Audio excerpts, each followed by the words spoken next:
Bonjour à toutes et bonjour à tous, j'espère que vous allez bien. Si vous avez un élastique comme celui-ci gradué et si vous avez du mal à aller au sol à cause de douleurs au genou ou au niveau de l'articulation de la hanche, en utilisant juste une simple chaise, je vais vous montrer 5 exemples d'exercices de renforcement musculaire pour le haut et le bas du corps, élastique plus chaise, c'est ce que l'on va voir tout de suite.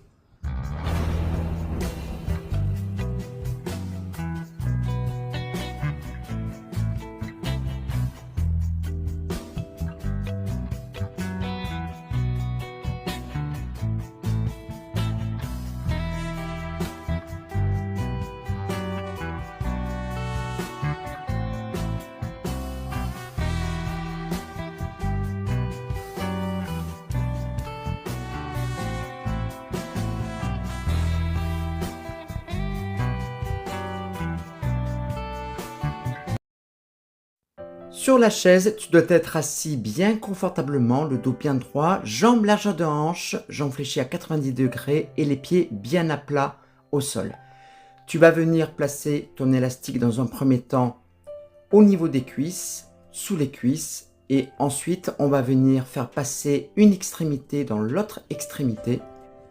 On viendra serrer comme un nœud coulant, attraper l'embout bien centré au niveau des cuisses, et tu vas venir effectuer des rotations externes des deux hanches en amenant les genoux vers l'extérieur et en passant sur les bords externes des deux pieds.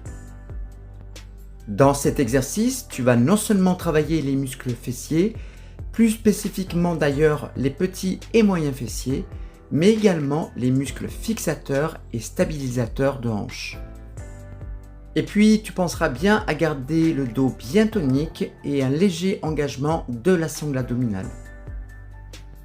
Dans cet exercice, tu vas aussi trouver un intérêt à freiner le mouvement lorsque tu vas resserrer les genoux, ce qui va impliquer un travail de résistance, ce qu'on appelle aussi travail en excentrique, et ça va concerner l'intérieur des cuisses avec les adducteurs.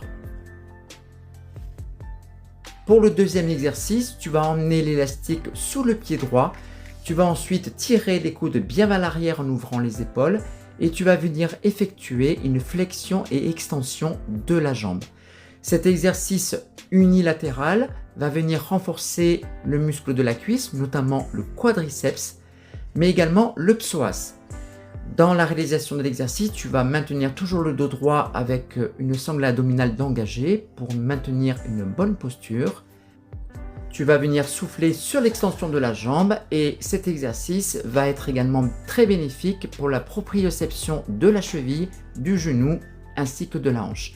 Il faudra répéter l'exercice bien sûr du côté opposé. Un exemple maintenant concernant le haut du corps.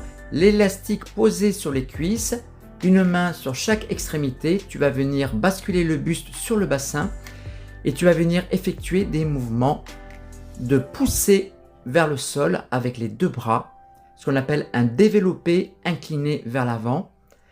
Et dans cet exercice, tu vas venir travailler bien sûr l'arrière des bras, les triceps, les épaules ainsi que la poitrine.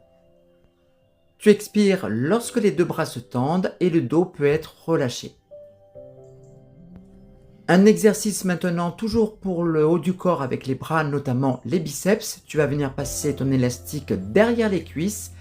Tu vas prendre chaque extrémité avec les mains, les pouces tournés vers le haut et on va venir effectuer des flexions de bras en emmenant les mains au niveau des épaules. Les coudes restent collés au niveau des côtes.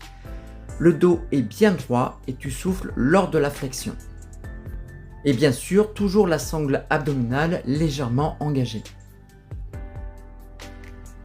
Les répétitions, quant à elles, seront moins importantes que pour le travail de l'arrière des bras, car le biceps est un muscle à prédominance tonique. Ça veut dire que les fibres musculaires ont tendance à se raccourcir, à se contracter avec le temps. Et si tu souhaites plus de difficultés concernant l'exercice, soit tu raccourcis la prise de l'élastique ou tu vas venir le placer sous les pieds, ce qui va rajouter davantage de tension. Concernant le renforcement de l'arrière du bras avec le triceps, c'est exactement le même exercice que lorsque tu es assis au sol ou même en position debout. On va venir prendre l'élastique avec la main droite, l'autre main étant derrière le dos. Et on va venir faire une extension du bras, ce qui va ramener donc le travail du triceps, toujours avec une posture bien étirée, dos droit, sangle abdominale d'engagé. Le coude, quant à lui, sera plutôt rentré vers l'intérieur et le nombre de répétitions pourra être plus important que pour le biceps, car contrairement à celui-ci, les fibres musculaires du triceps auront tendance à se relâcher avec le temps. Il faudra bien sûr que tu répètes le même exercice du côté opposé. Merci à vous d'avoir regardé cette vidéo. En tout cas, on se revoit très vite pour de nouvelles aventures. Prenez bien soin de vous, restez en forme, restez curieux. À très bientôt.